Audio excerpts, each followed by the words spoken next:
اس نے بورڈ پر جو چیز اس نے کینوس پر تشکیل دی وہ بھی منفی ہی تھی. دونوں ہی لوگ ہیں, دو ہی شخص ہیں, دونوں ہی کی وسائل ایک جیسے, حالات ایک جیسے, ماحول ایک جیسا, لیکن ایک مثبت طرز فکر اپنانے کا عادی تھا. جب ہم زندگی میں مثبت طرز فکر کو اختیار کر لیتے ہیں اور مثبت طرز فکر ہماری عادت بن جایا کرتا ہے تو پھر جب بھی زندگی میں کوئی مرحلہ, کوئی لمحہ مشکل بھی آ جائے تو انسان وہاں پر بھی پازیٹیو رہتا ہے. اور اگر عادتاً منفیت کو اختیار کرنا وتیرہ بن چکا ہو تو تب مشکل ہو جاتا ہے کہ انسان درست رویہ, درست روش کو اختیار کرے اور مثبت طرز فکر کو اپنائے. تو ان کے ساتھ بھی ایسا ہی ہوا, ان کے ساتھ بھی ایسا ہی ہوا, اور یہی وجہ ہے کہ یہاں پر بھی اس نے منفیت ہی کو سوچا, منفیت ہی کو دیکھا. اور یہاں تک ہم نے پچھلی دفعہ گفتگو کر لی تھی, اور اگر اس حوالے سے یہاں پر کسی کا کوئی سوال ہے تو وہ سوال کر بھی سکتا ہے, پھر ہم آگے بڑھیں گے انشاءاللہ العزیز.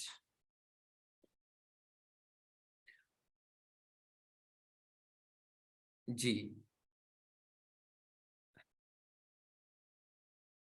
عام حالات میں بھی ایسا ہی ہوتا ہے کہ انسان اپنے اساتذہ کو, اپنے طلباء و طالبات کو, اپنے سے جڑے ہوئے افراد کو, اپنی قوم کو, اپنے ملک کو, اپنے گھر کو, اپنے ادارے کو کس نظر سے دیکھنے کا عادی ہے. وہاں پر وہ مثبت پہلو تلاش کرتا ہے, اس کی توجہ, اس کا فوکس مثبت اشیاء پر زیادہ ہوتا ہے یا منفی اشیاء پر, منفی چیزوں پر اس کا زیادہ ہوتا ہے. اور جس کا مثبت طرز فکر ہوگا وہ ظاہر ہے کہ اپنے ماحول میں مثبت چیزوں کو کریٹ کرے گا, تخلیق کرے گا, مثبت چیزیں اس کے آس پاس ارد گرد جنم لے گی. اور جو شخص منفیت کا عادی ہوگا, چاہے وہ گھر میں ہو یا ادارے میں, یا پھر وہ سوشل میڈیا ہے, سوشل میڈیا پر, یا پھر یہ ہے کہ دعوت کے میدان میں جہاں پر بھی اس کو گفتگو کرنے کا موقع ملے گا, اسے سوسائٹی میں, معاشرے میں, افراد میں, لوگوں میں برائی ہی برائی نظر آئے گی, کوئی خوبی نظر نہیں آئے گی. اور جو مثبت طرز فکر کا عادی ہوگا اسے پھر مثبت چیزیں نظر آئیں گی, اسے خوبیاں نظر آئیں گی, اسے اچھائیاں نظر آئیں گی. اپنے سے جڑے ہوئے افراد میں اگر برائیاں ہی برائیاں نظر آتی ہیں اور ان برائیوں پر لان تان, شکوے, شکایت یہ انسان کا وتیرہ بن جاتا ہے, یا اپنے قوم میں, یا اپنے ملک میں, یا اپنے گھر کے اندر برائیاں, کمیاں, کوتاہیاں نظر آتی ہیں, یا شکایات کا مزاج بن جاتا ہے, تو ایسا فرد کبھی بھی کامیاب نہیں ہو پاتا. جس فرد کے ساتھ جڑے ہوئے افراد اور اس فرد کو اپنے ساتھ جڑے ہوئے افراد میں خوبیاں, اچھائیاں نظر آتی ہیں تو پھر وہ ان اچھائیوں کو استعمال بھی کرتا ہے, ان اچھائیوں سے فائدہ بھی اٹھاتا ہے, ان خوبیوں سے محظوظ بھی ہوتا ہے, اور ان خیر کی چیزوں کو بڑھانے کی کوشش بھی کرتا ہے, ان صلاحیات سے فائدہ اٹھاتا ہے, ان صلاحیات کو مزید پالش کرتا ہے.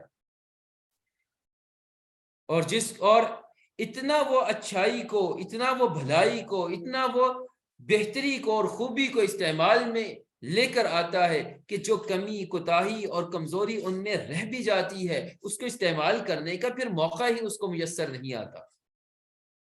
یہ ہم پر منحصر ہے کہ ہم اپنے ماحول میں کس چیز کو ہائی لائٹ کرتے ہیں اور کس چیز کو اگنور کرتے ہیں.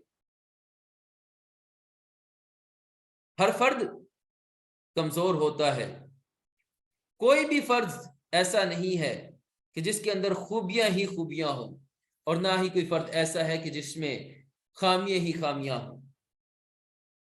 خوبی اور خامی دونوں کا مجموعہ انسان ہے. کوشش یہ کرنی چاہیے کہ کس کو ہم نے نمایاں کرنا ہے اور کس کو اگنور کرنا ہے. رشتوں میں, تعلقات میں, واقعات میں, حالات میں کس چیز کو ہم ہائی لائٹ کرنے کے عادی ہیں.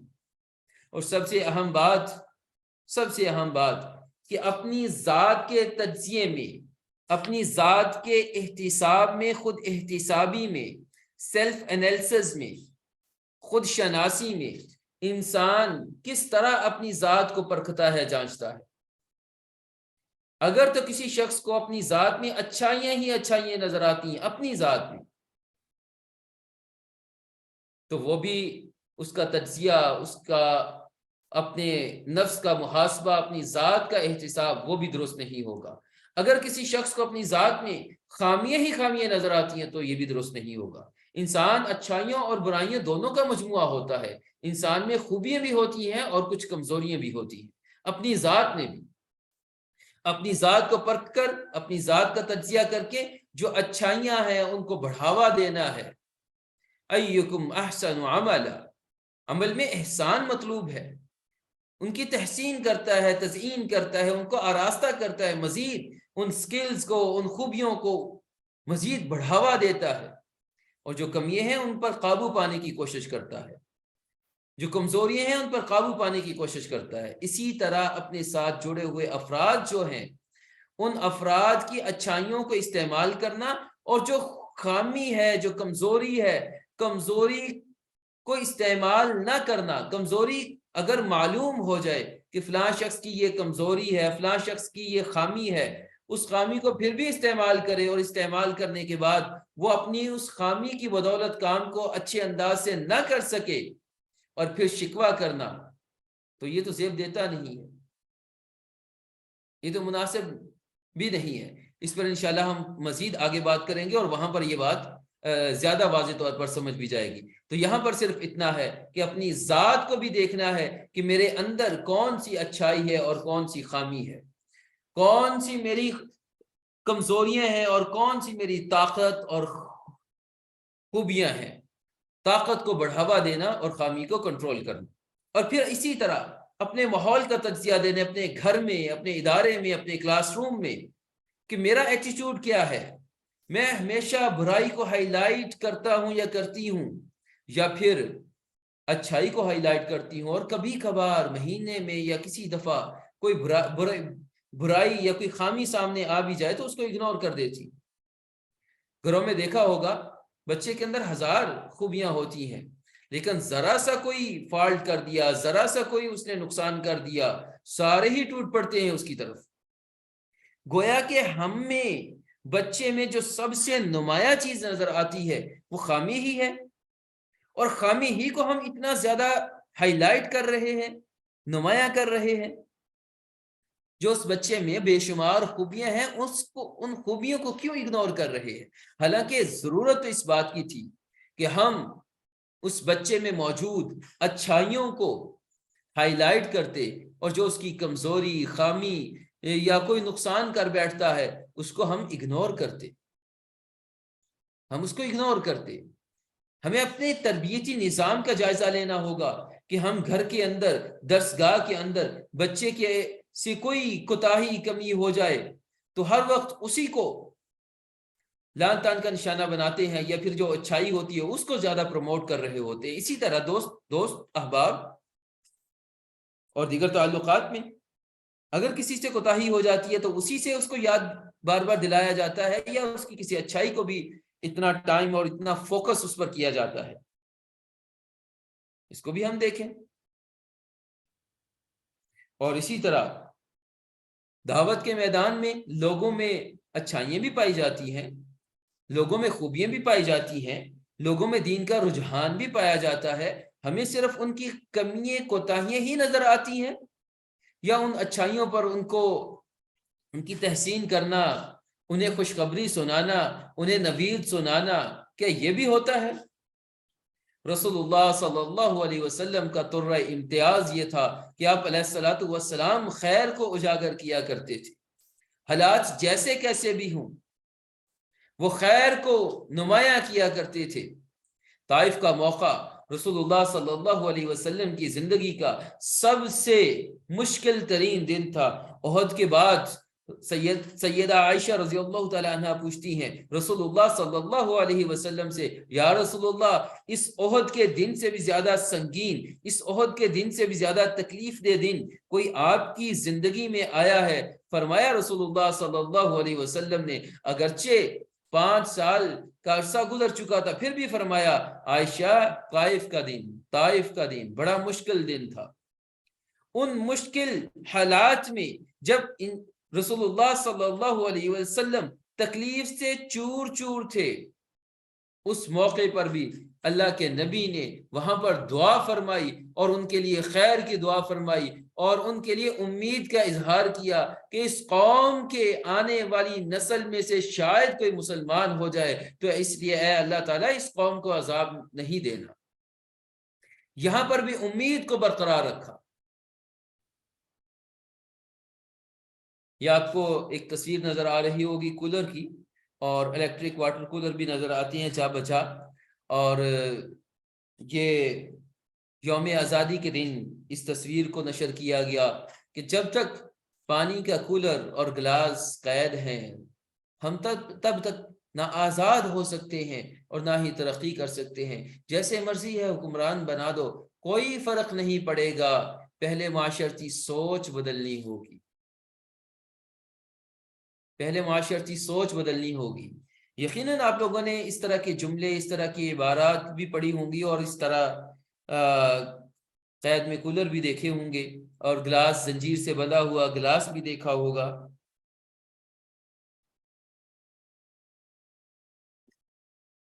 میرے مخاطب آپ لوگ ہیں، تو آپ بتائیے کیا گلاس جب بندھا ہوا ہو، گلاس کو باندھنا پڑے، کولر کو قید کرنا پڑ جائے،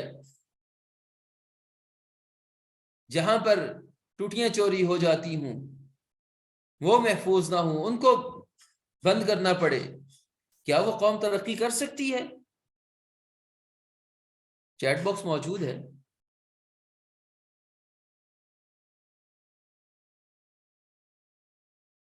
جی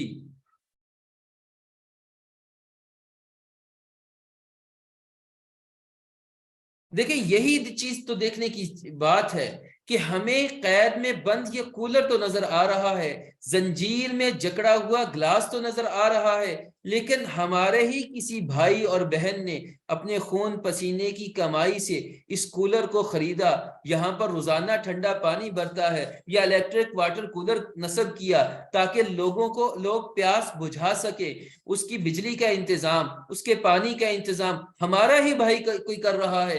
لیکن ایک عمومی مزاج یہ بن چکا ہے کہ کسی بھی چیز میں ہم نیگیٹیوٹی کو دیکھتے ہیں، پوزیٹیوٹی کو نہیں دیکھتے۔ خیر تو یہاں پر بھی موجود ہے، پوزیٹیوٹی یہاں پر بھی موجود ہے، مثبت یہاں پر بھی اس بات موجود ہے۔ ہمارے ہی بھائی نے لگا رکھا ہے، اسی قوم کا وہ فرد ہے، وہ کوئی باہر سے تو نہیں آ گیا۔ اس پر داد تحسین کیے بغیر کہ کہیں پر بھی کوئی مشکل پیش آ جاتی ہے تو سب سے پہلے کھڑے ہوتے ہیں، خیرات سب سے زیادہ کرنے والے، دوسروں کی خیر خواہی کا جذبہ رکھنے والے، محلے میں کوئی ضرورت مند ہو تو اس کی ضرورت پوری کرنے والے ہمارے ہی تو لوگ ہیں، ہمارے ہی افراد ہیں۔ بس اتنے بڑے کولر میں، اتنے بڑے کام میں کہ وقت نکالا، پیسہ صرف کیا، روزانہ مینٹیننس کا خیال رکھنا، ٹھنڈے پانی کا انتظام کرنا، وہ نظر نہیں آ رہا۔ ہاں جکڑا ہوا ضرور نظر آ رہا ہے، منفیت نظر آ رہی ہے۔ مسئلہ کولر کا نہیں، مسئلہ ہمارے طرز فکر کا ہے، مسئلہ ہماری سوچ کا ہے۔ احد کے موقع پر خالد بن ولید رضی اللہ تعالی عنہ وہ درے کے پیچھے سے آ جاتے ہیں، مسلمانوں کو بڑا نقصان پہنچاتے ہیں۔ کسے امید تھی کہ یہ خالد کل سیف من سیوف اللہ کہلائے گا، اللہ کی تلوار کہلائے گا؟ کون سوچ سکتا تھا؟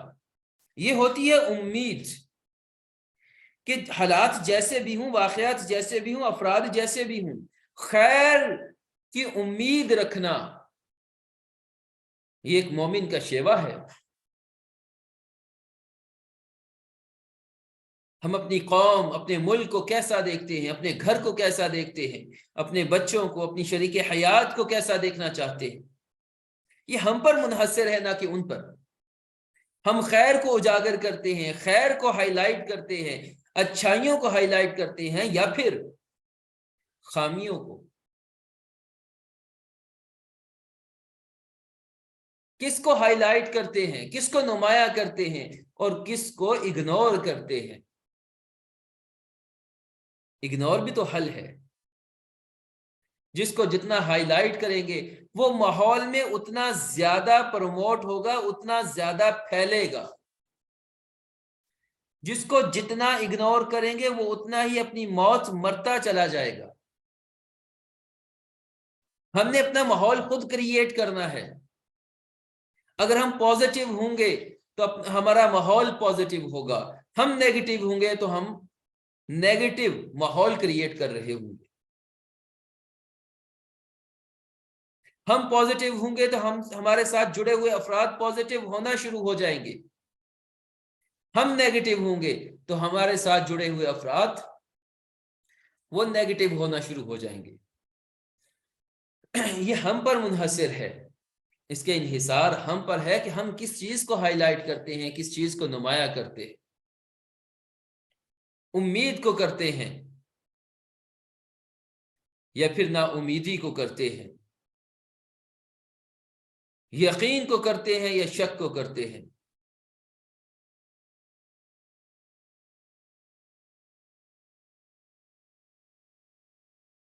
یہاں تک ہم نے پڑھ لیا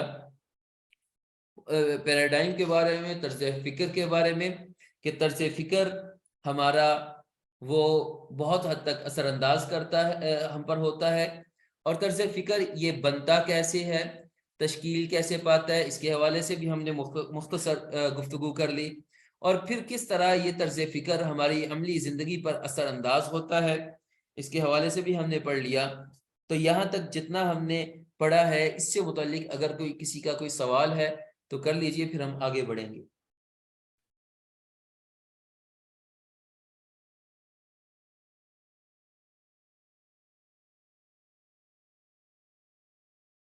جی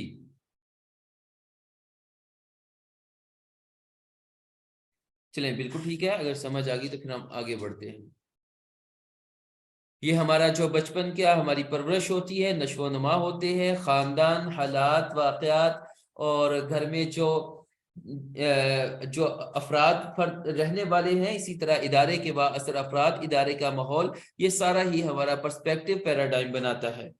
اور جس طرح کی گفتگو ہوگی اور گفتگو میں پازیٹیوٹی ہوگی یا نیگیٹیوٹی ہوگی، جیسا ہمارا ماحول ہوگا ویسے ہی ہمارا پرسپیکٹو، ویسے ہی ہمارا پیراڈائم بنتا چلا جائے گا۔ اب آتے ہیں کہ ہر ایک کا جو پیراڈائم ہوتا ہے، ہر ایک کا جو طرز فکر ہوتا ہے، ہر ایک کے جو سوچنے کا انداز ہوتا ہے، وہ ایک جیسا نہیں ہوتا بلکہ مختلف ہوتا ہے۔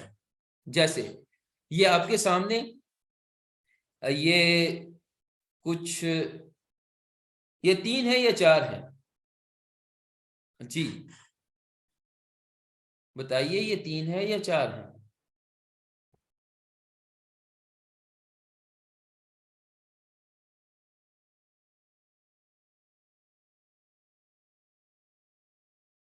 4 4 ٹھیک ہے، 4 4 3 والے بھی آگے، زیادہ 4 والے ہیں، 4 دوسرے کے نظر 3 3 3 3، اچھا 3 3 بھی آگے، 4 4 ہیں یا 3 ہیں؟ امت میں اختلاف ہو گیا۔ 4 ایک طرف سے 4 دکھ رہا ہے اور دوسری طرف سے 3، لیفٹ سے 4، رائٹ سے 3، جس کی جیسی سوچ، چیزوں ایک دونوں کی سوچ الگ، سوچ الگ، حالانکہ وہ سامنے ریئلٹی ہے اور حقیقی چیز فزیکلی موجود ہے، دونوں ہی صحیح ہیں، ٹھیک ہے، یعنی ایک طرف سے 3 ہے اور دوسری طرف سے 4 ہے، اور دونوں ہی درست ہے، دونوں ہی درست، واچی بات، دونوں ہی لیفٹ سے 4 اور رائٹ سے 3، یعنی دونوں کا جو جواب ہے یا دونوں کی جو بات ہے وہ درست ہے، دونوں ہی کی درست ہے، اور دونوں ہی اپنی اپنی جگہ پر درست ہے۔ واہ جی واہ۔ تو یہ مجھے بتائیے کہ ہماری عملی زندگی میں اگر اختلاف ہو جائے تو کیا ہم نے کبھی سوچا کہ جس سے میرا اختلاف ہو رہا ہے وہ بھی درست ہو سکتا ہے اور بیک وقت دونوں درست ہو سکتے ہیں؟ کیا عملی زندگی میں کبھی اس امکان کو تلاشا؟ جی کبھی کبھی، ماشاءاللہ بہت زبردست۔ نہیں، عام طور پر ایسا ہی ہوتا ہے کہ عملی زندگی میں ہم اس کا نہیں کرتے، عملی زندگی میں بھی ایسا ہو جاتا ہے۔ اب یہ دیکھیں، اگر 4 والا 3 کی جگہ پر آ جائے اور 3 والا 4 کی جگہ پر آ جائے تو پھر جو موجودہ 4 والا ہے اس کا آنسر کیا ہوگا، جو موجودہ 3 والا ہے اس کا آنسر کیا ہوگا؟ جی بالکل ایسا ہی ہے۔ 4 والا اگر 3 والے کی جگہ پر چلا جائے تو اسے 3 نظر آئے گا، وہ 3 کہے گا، اور 3 والا اگر 4 والے کی جگہ پر چلا جائے تو اسے 4 نظر آئے گا۔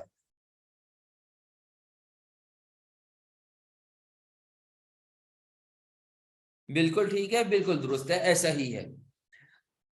تو ہوتا یہ ہے کہ یہ جو پرسپیکٹو، طرز فکر، پیراڈائم کا جو اختلاف ہے، یہ اختلاف اس بنیاد پر ہوتا ہے کہ اگلا بندہ کھڑا کس مقام پر ہے، کس جگہ پر ہے، کس جگہ پر کھڑے ہو کر وہ بات کر رہا ہے یا سوچ رہا ہے۔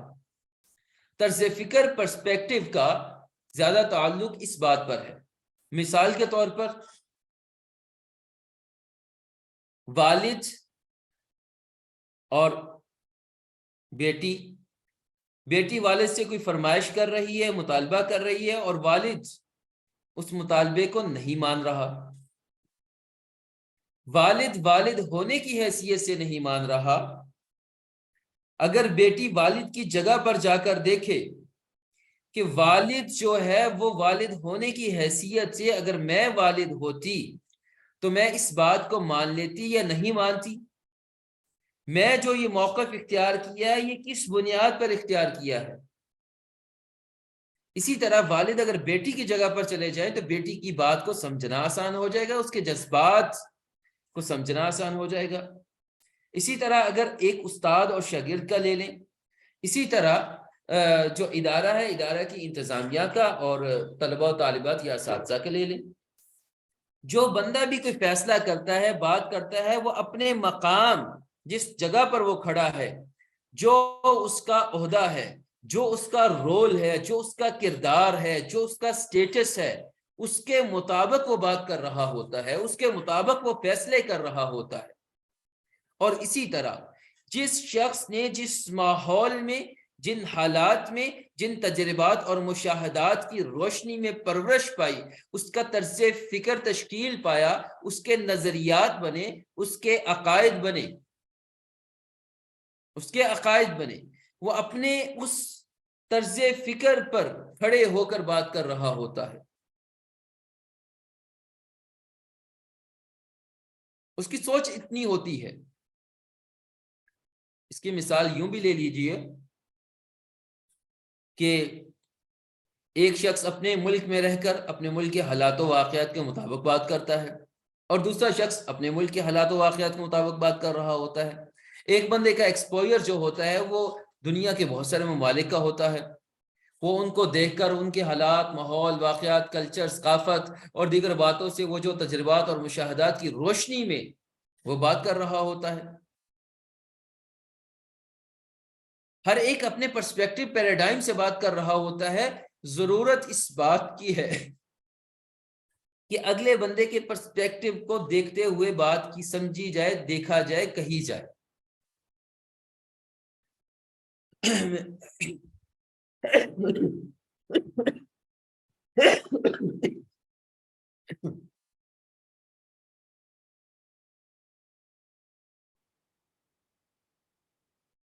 ہمارا کسی چیز کو دیکھنے کا انحصار اس بات پر ہے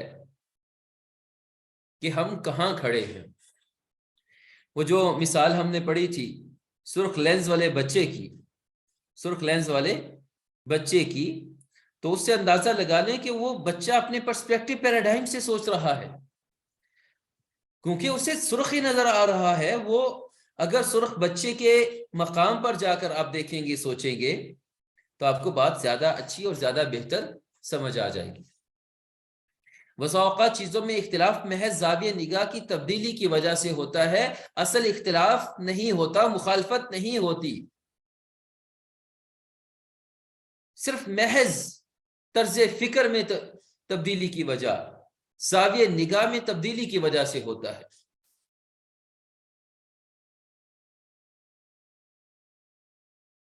اگر کسی کو آپ بدلنا چاہتے ہیں تو اس کے طرز فکر کو بدل دیں، اس کے پرسپیکٹیو کو چینج کر دیں، وہ بندہ بدل جائے گا۔ مثال کے طور پر ایک شخص ہے، اس کی شادی بھی نہیں ہوئی، جب شادی نہیں ہوئی وہ لا ابالی سا ہے، ذمہ داریوں کی کمی ہے، وہ ذمہ دار نہیں ہے، جب وہ ذمہ داریاں نہیں ہیں اس پر تو لا ابالی ہوگا۔ اور ایک ہے بچوں والا، اور جو بچوں والا ہے ظاہر ہے کہ وہ ذمہ داریوں کا بوجھ ہے، اس کا پرسپیکٹیو، اس کا پیراڈائم ہی اور ہے، وہ ذمہ دار سمجھ رہا ہے، جب ذمہ دار سمجھ رہا ہے تو وہ ذمہ داریوں کی ادائیگی کی فکر ہوتی ہے، اور جو ذمہ دار نہیں سمجھ رہا ظاہر ہے کہ اس کی ذمہ داری اسے ذمہ داریوں کا اتنی فکر ہی نہیں ہوتی۔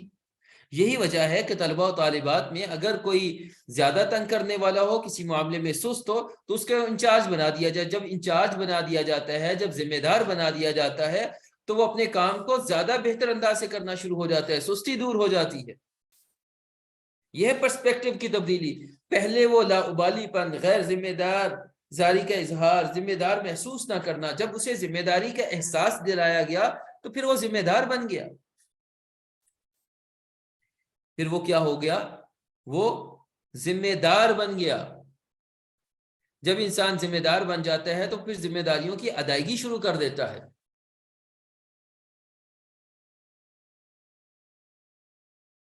تو اس لیے سمجھنے کی جو چیز ہے وہ ایک شخص کا زاویہ نگاہ دوسرے سے مختلف ہو سکتا ہے۔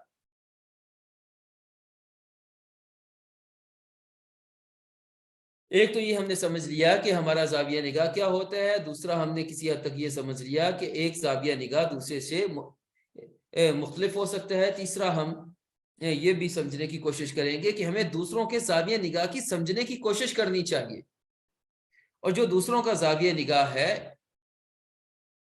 وہ دو اعتبار سے بڑا اہم ہے۔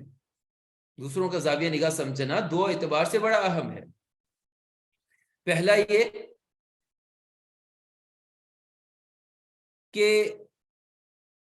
جو ہمارے تعلقات ہیں، چاہے وہ استاد شاگرد کا تعلق ہو، والدین یا بچوں کا تعلق ہو، میاں بیوی کا تعلق ہو، یا جو بھی تعلق ہو، ایک دوسرے کے زاویہ نگاہ کا پتہ ہونا ضروری ہے۔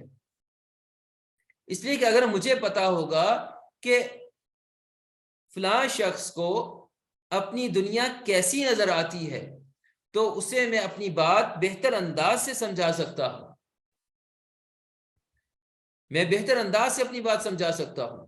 اور اسی طرح دوسرا اعتبار وہ ہے داعی ہونے کا، کہ داعی کو پتا ہونا چاہیے کہ میرے مخاطبین کا زاویہ نگاہ کیسا ہے۔ آپ کو دنیا عارضی نظر آ رہی ہے، آپ کو دنیا دھوکے کا گھر نظر آ رہی ہے، لیکن آپ کا جو مخاطب ہے اسے دنیا حسین نظر آ رہی ہے، اسے دنیا کی چکا چوند نظر آ رہی ہے۔ اگر اس فرق کو ملحوظ نظر رکھیں گے تو اپنی بات کو اس تک پہنچانا، سمجھانا زیادہ مؤثر ثابت ہوگا۔ عام طور پر یہی رویہ ہوتا ہے کہ ہم چیزوں کو سیاہ سفید کرنے کے عادی ہوتے ہیں، یا تو یہ سیاہ ہے یا سفید ہے، یا یہ حق ہے یا باطل ہے، یا یہ صحیح ہے یا پھر یہ غلط ہے۔ حالانکہ صحیح غلط سیاہ سفید کے درمیان میں بھی بہت سارے رنگ ہوتے ہیں، سیاہ سفید کے درمیان میں بہت سارے رنگ ہوتے ہیں، بہت سارے امکانات موجود ہوتے ہیں۔ اس لیے دوسروں کے نقطہ نظر کو سمجھنے کے لیے ضروری ہے کہ ہم وہاں سے دنیا کو دیکھنے کی کوشش کریں جہاں سے وہ دیکھ رہے ہیں۔ ہمارا ماحول، ہمارے مشاہدات، ہمارے تجربات ہمارا پرسپیکٹو پیراڈائم بناتے ہیں. یہ دو تصاویر ہیں نظر آ رہی ہیں. ایک صاحب ہے، جزیرے پر موجود ہے، جہاز جا رہا تھا، بحری جہاز تباہ ہو گیا اور یہ بچتے بچاتے ایک جزیرے پر آ نکلے. جب جزیرے پر آئے ہیں تو وہاں پر کھانے پینے کی بھی کوئی چیز نہیں ہے، پینے کا صاف پانی بھی دستیاب نہیں ہے. ادھر ادھر گھومے پھرے، بڑی تلاش جستجو کی. اس کے بعد پھر انتظار کرنے لگے کہ شاید کوئی مجھے نظر آ جائے، جہاز، کوئی کشتی جو مجھے بچا لے، یہاں سے نکال لے. وہ بالکل کنارے پر جزیرے کے آگے اور انتظار کرنے لگے کہ شاید کوئی مجھے نظر آ جائے. پھر اچانک ان کو ایک کشتی نظر آتی ہے. جیسے ہی کشتی نظر آتی ہے تو وہ کھڑا ہو جاتے ہیں، پکارنا شروع ہو جاتے ہیں، کشتی والے، کشتی والے. اس شخص کو اس کشتی میں امید نظر آ رہی ہے، امید نظر آ رہی ہے اس شخص کو. اور دوسری طرف ہے کشتی والا. کشتی والے کے ساتھ یہ پیش آیا کہ جہاز اس کا بھی تباہ ہو گیا. چھوٹی کشتی بچ گئی، کشتی پر نکلا. سمندر نے کبھی اس کو ادھر دھکیلا، کبھی ادھر اچھالا. ادھر بٹکتے بٹکتے اچانک اسے زمین نظر آئی. اچانک اسے زمین نظر آئی. جیسے ہی زمین نظر آئی تو پکارنا شروع ہو گیا، زمین زمین، جزیرہ جزیرہ، شکر ہے شکر ہے شکر ہے. خوشی سے اس نے ہاتھوں کو بلند کر دیا. اب یہ دیکھیں کہ اپنے حالات، ماحول، مشاہدات، تجربات کی روشنی میں جزیرے والے کو امید نظر آ رہی ہے کشتی کی صورت میں، اور اپنے حالات، ماحول، تجربات کی روشنی میں کشتی والے کو امید نظر آ رہی ہے جزیرہ. دونوں اپنے طرز فکر سے سوچ رہے ہیں، دونوں اپنے پرسپیکٹو سے سوچ رہے ہیں، دونوں کا اپنا پیراڈائم، اپنا زاویہ نگاہ ہے، اور دونوں کے زاویہ نگاہ، پیراڈائم، پرسپیکٹو ان کو کچھ دکھا رہے ہیں. جبکہ امر واقعہ وہ امید نہیں ہے، امر واقعہ وہ خوشی نہیں ہے، امر واقعہ خوشی نہیں ہے. فقط وہ سوچ رہا ہے، فقط وہ سمجھ رہا ہے اپنے حالات، ماحول اور تجربات کی روشنی میں. امید ہے کہ میں بات کو سمجھا پایا ہوں گا. آگے بڑھتے ہیں. اب یہ جو زاویہ نگاہ ہے، یہ جو پرسپیکٹو ہے، یہ بدل بھی سکتا ہے یا نہیں بدل سکتا؟ بالکل بدل سکتا ہے. یہ کیسے بدلتا ہے؟ کس طرح یہ تبدیل ہوتا ہے؟ آئیے سمجھتے ہیں اس کو. میٹرو، شہر میں چلنے والی ٹرین، اس میں ایک شخص صبح صبح جا کر بیٹھا. اتوار کا دن تھا، چھٹی کا دن تھا. پہلے بھی وہ سفر کیا کرتا تھا تو بڑی دکم پیل ہوتی، رش ہوتا، شور شرابہ ہوتا. اس دن جیسے ہی وہ سوار ہوا تو ماحول میں ایک بس سکوت، خاموشی، سکوت. بڑا خوش ہوا کہ آج تو سفر بڑا اچھا گزرے گا. اس نے جب جس ڈبے میں وہ موجود تھا مشاہدہ کیا تو وہاں پر ایک نوجوان بیٹھا ہوا تھا، ہینڈز فری کانوں میں لگائے ہوئے کچھ سن رہا تھا، آنکھیں بند کی ہوئی تھی. ایک بوڑھا جوڑا بیٹھا ہوا تھا، وہ بیٹھے خوش گپیوں میں مصروف تھے، اور ایک صاحب اخبار پڑھ رہے تھے. سر بھی بیچارے کا گنجا تھا. تو یہ بھی بیٹھ گیا اور بیٹھ کر ادھر ادھر کے نظاروں سے لطف اندوز ہونے لگا. گاڑی چلتی گئی، ایک اسٹیشن پہ رکی، دوسرے پہ رکی. یہ انجوائے کر رہا تھا، آنکھیں اس کی بند تھی، اور ایک ماحول کے پرسکون ماحول سے لطف اندوز ہو رہا تھا کہ اچانک گاڑی ایک اسٹیشن پہ رکتی ہے. جیسے ہی گاڑی وہاں پر رکی، ٹرین میں چند بچے اور ان کے ابا جی وہ سوار ہوئے، اور جیسے ہی وہ ٹرین میں سوار ہوئے ابا جی ایک سیٹ پر بیٹھ گئے, آنکھیں بند کر لی اور سوچوں میں گم ہو گئے. بچوں نے ڈبے میں ادھم مچا دیا, کبھی ادھر بھاگ رہے ہیں کبھی ادھر بھاگ رہے ہیں, اچھل کود, آوازیں کسنا. اور وہ نوجوان جو ہینڈز فری لگائے ہوئے تھے اس کے ہینڈز فری کانوں سے اتار دی, اور جو جوڑا بیٹھا ہوا تھا خوشگپیوں میں مصروف, جا کر ان کے سر پر چپت رسید کی, اخبار والے سے اخبار کو چھین لیا. ڈبے میں ادھم مچا ہوا تھا, شور شرابہ, شرارتیں جاری و ساری تھی.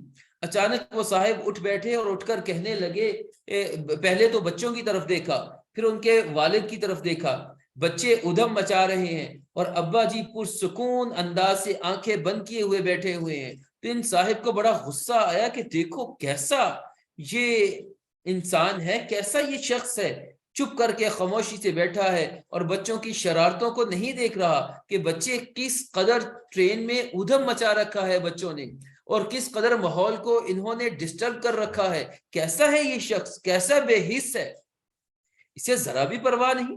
کم از کم بچوں کو روکنے کی کوشش تو کرے, کم از کم بچوں کو سمجھانے کی کوشش تو کرے. یہ آرام سے بیٹھا ہوا ہے, اس کو کوئی پرواہ نہیں. بچوں کا یہ سلسلہ جاری و ساری رہا, اس میں کوئی کمی نہ آئی. تو یہ صاحب اٹھے غصے کی عالم میں اور اس صاحب شخص کے پاس گئے. جیسے ہی اس کے کندھے کو تھپتھپایا, اچانک اس نے آنکھیں کھولی. جیسے ہی اس طرح بے خیالی میں آنکھیں کھولی کہ پہلے تو وہ سویا ہوا تھا گویا کے, تو غصہ اور بھی بڑھ گیا کہ حد ہے یہ کہ بچے شور کر رہے ہیں اور یہ غفلت میں سویا ہوا ہے, پرواہ کوئی نہیں اس کو. تو اسے کہا, دیکھو بھائی, بچوں نے ٹرین میں ادھم مچا رکھا ہے, کیا آپ کو نہیں لگتا کہ آپ کو بچوں کو روکنا چاہیے؟ اس نے اس کی طرف سر اٹھا کر دیکھا اور کہا کہ ہاں ضرور مجھے بچوں کو روکنا چاہیے, لیکن مجھے سمجھ میں نہیں آ رہا کہ میں کیا کروں. ان بچوں کی والدہ ہاسپٹل میں تھی, ابھی ہاسپٹل سے ایک کال آئی اور انہوں نے کہا کہ ان بچوں کی والدہ فوت ہو گئی ہے. مجھے ابھی سمجھ نہیں آ رہا کہ میں خود اپنا کیا کروں گا, ان بچوں کا کیا کروں. اچانک وہ غصے کے جذبات ہمدردی میں تبدیل ہو گئے. ڈبے میں جتنے بھی افراد تھے جو غصے سے دیکھ رہے تھے, جو اس کی بے حسی پر غصہ کر رہے تھے, سبھی ہمدردی کرنا شروع ہو گئے. وہ غصہ بالکل ختم ہو گیا. غصہ آیا تھا اپنے پرسپیکٹیو سے, پیراڈائم سے. جب حقیقت معلوم ہوئی تو پرسپیکٹیو چینج ہو گیا, تبدیل ہو گیا, پیراڈائم شفٹ ہو گیا, زاویہ نگاہ میں تبدیلی آ گئی. یہ بات یاد رکھیں کہ کسی بھی انسان کا زاویہ نگاہ تبدیل ہو سکتا ہے, تبدیلی کے لیے بسا اوقات انسان کو کوئی حادثہ زاویہ نگاہ کو تبدیل کرتا ہے اور درست سمت لے کر آتا ہے, یا پھر طویل مطالعہ, بزرگوں کی صحبت, یہ زاویہ نگاہ میں تبدیلی لے کر آتی ہے. زاویہ نگاہ تبدیل ہو جایا کرتا ہے. تو انتظار نہ کریں کہ ہمیں کوئی حادثہ پیش آئے اور حادثہ ہمارے زاویہ نگاہ میں تبدیلی لے کر آئے, بلکہ آج ہی سے, ابھی ہی سے اپنے آپ کو پرکھیں, اپنے آپ کو جانچیں, اپنے آپ کو جانیں کہ میرا زاویہ نگاہ کیا ہے. کال آئی کہ ان بچوں کی والدہ جو ہاسپٹل میں ایڈمٹ تھیں, بیمار تھیں, وہ فوت ہو گئی ہے. تو اس ایک جملے نے اندر کی دنیا کو تبدیل کر دیا, پیراڈائم کو شفٹ کر دیا, پرسپیکٹیو کو چینج کر دیا. نفرت, غصے اور حقارت کے جذبات ایک دم سے ہمدردی, احترام اور ترس کے جذبات میں بدل جاتے ہیں.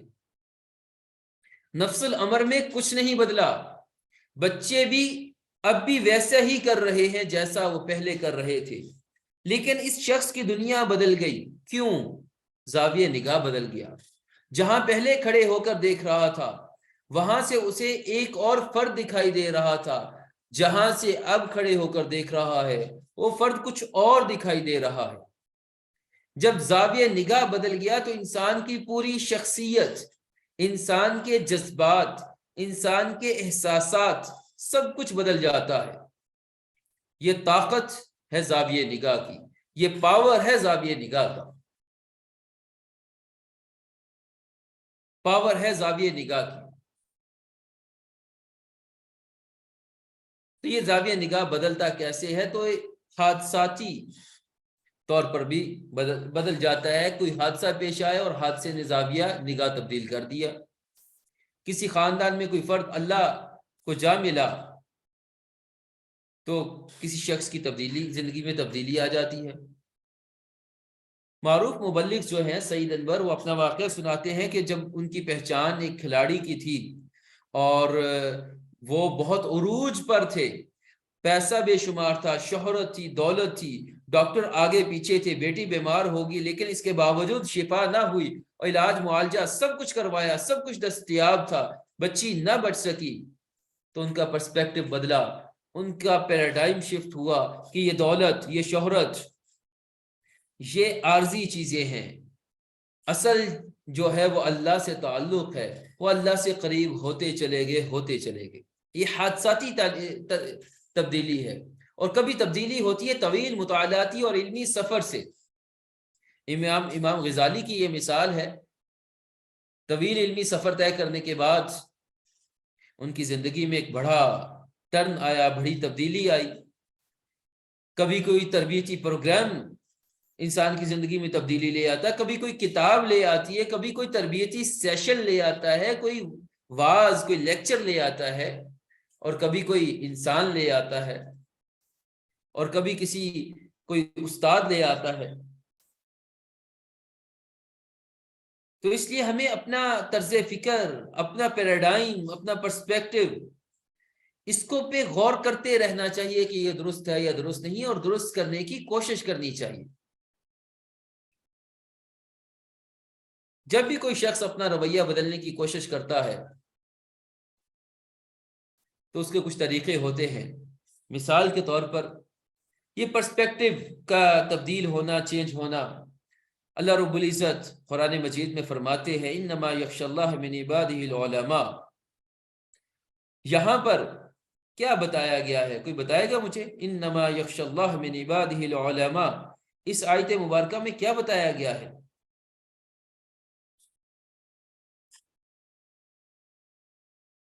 کوئی بتائے گا؟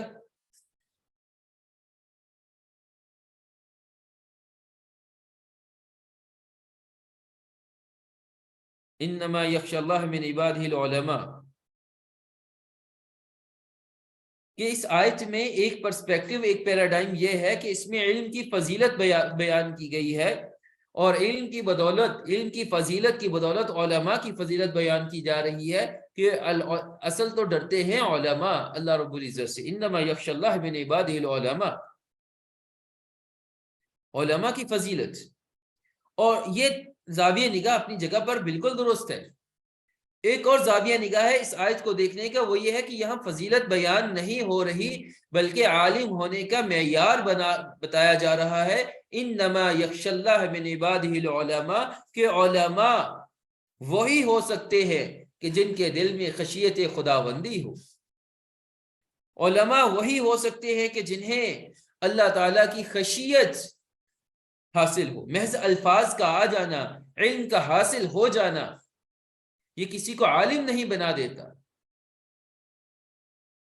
یہ کسی کو عالم نہیں بنا دیتا۔ خیرکم من تعلم القرآن وعلمہ، کیا بتایا گیا ہے ادھر؟ خیرکم من تعلم القرآن وعلمہ۔ جی چیٹ باکس موجود ہے، اب لکھیں خیرکم من تعلم القرآن وعلمہ۔ یہ حدیث کس کے لیے آئی ہے؟ کس چیز کو بتا رہی ہے؟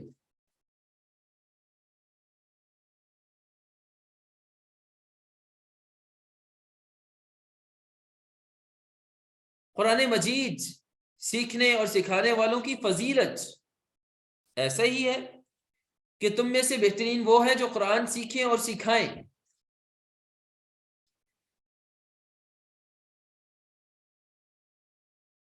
اس کا دوسرا زاویہ نگاہ یہ ہے کہ قرآن مجید سیکھنے اور سکھانے والے وہ عام لوگ نہیں ہوتے، وہ تم میں سے سب سے بہترین ہونے چاہیے۔ ان کے الفاظ، ان کے کلمات، ان کا انداز بیان، ان کے منہ سے نکلنے والے الفاظ، ان کی گفتگو، ان کا کردار، ان کا اخلاق وہ عام لوگوں جیسا نہیں ہوتا، وہ سب سے اچھا ہوتا ہے اور سب سے اچھا ہونا چاہیے۔ کردار کے اعتبار سے، اوصاف کے اعتبار سے، اخلاق کے اعتبار سے، عبادات کے اعتبار سے، ہر اعتبار سے وہ بہترین ہوتے ہیں۔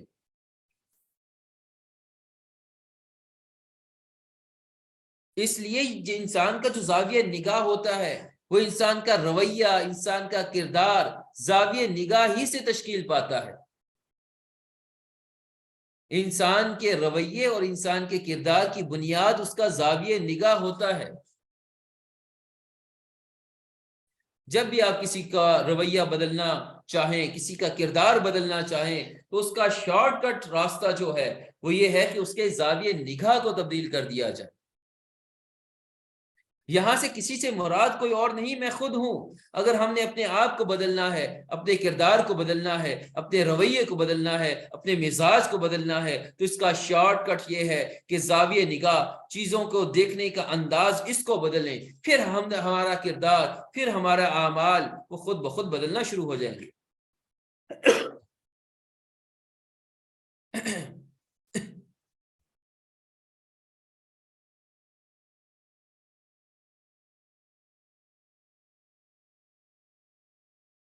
زاویہ نگاہ انتہائی اہمیت کا حامل ہے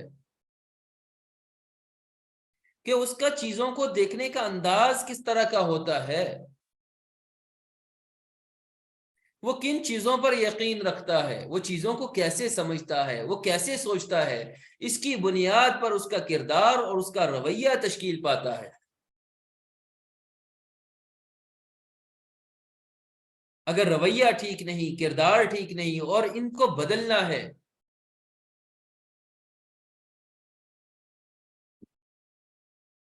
تو رویوں کو ٹھیک کرنا، اس کو بھی ٹھیک کریں، اس کو بھی ٹھیک کریں، ہر آئے دن رویہ بدلتا رہے گا۔ اگر پرسپیکٹیو، پیراڈائم، طرز فکر، زاویہ نگاہ تبدیل ہو جائے گا تو باقی ساری چیزیں سموتھلی سیٹ ہوتی چلے جائیں گی۔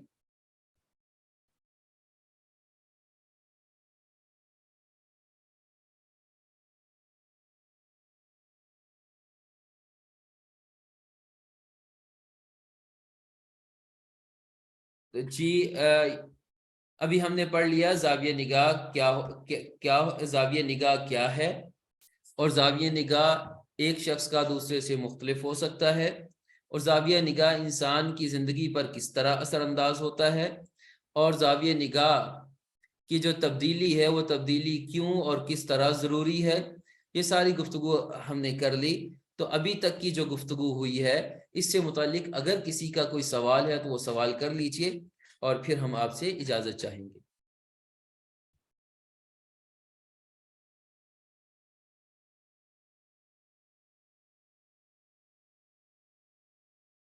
جی